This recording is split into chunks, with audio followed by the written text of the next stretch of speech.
In the vast expanse of the Sinai wilderness, where the shifting sands whisper tales of divine encounters, a story of sacred responsibility and enduring faith unfolds. We journey back to the foot of Mount Sinai, to the heart of the Israelite camp, where the newly constructed tabernacle stands as a beacon of God's presence.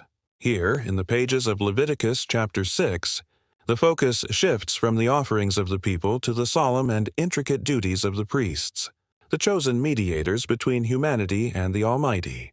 This chapter is not merely a list of regulations.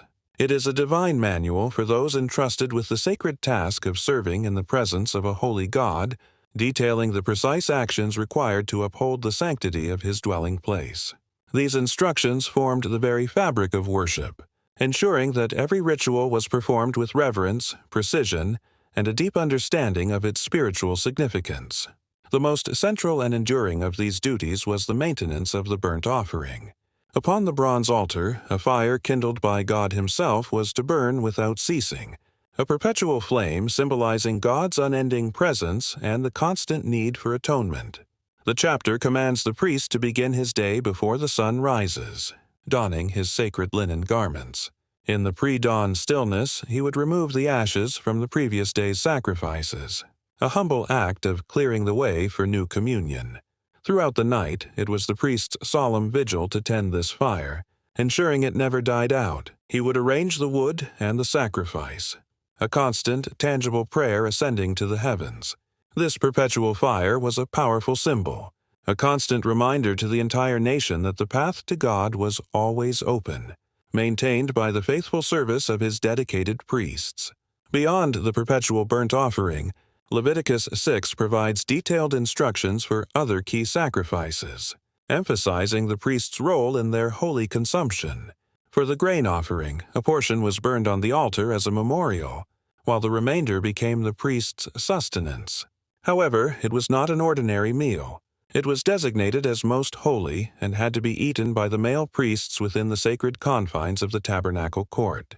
This act transformed their physical nourishment into a spiritual participation in the offering itself. Similarly, the sin and trespass offerings brought by the people to atone for specific transgressions followed strict protocols. The priest would sacrifice the animal, and its flesh was to be eaten by him in a holy place. Through this act, the priest symbolically bore the iniquity of the person, acting as a true mediator. These rituals were intricate and profound, underscoring that every detail of worship had divine importance and served to maintain the delicate balance between a holy God and a sinful people. Thus, the duties laid out in Leviticus chapter 6 were not merely rituals. They were the very heartbeat of a nation's relationship with God, a perpetual promise of grace renewed with each rising sun. As dawn breaks over the desert landscape, we envision the high priest, having completed his nightly and morning duties, standing before the holy tabernacle. The smoke of the morning sacrifice ascends into the sky, a fresh testament to the covenant. His service, and that of his fellow priests, was a living demonstration of faith, obedience, and the enduring reality of atonement. They were the guardians of the sacred flame, the facilitators of forgiveness, and the living link that bound the people of Israel to their heavenly King, ensuring that His presence would continue to guide and sustain them on their journey to the Promised Land.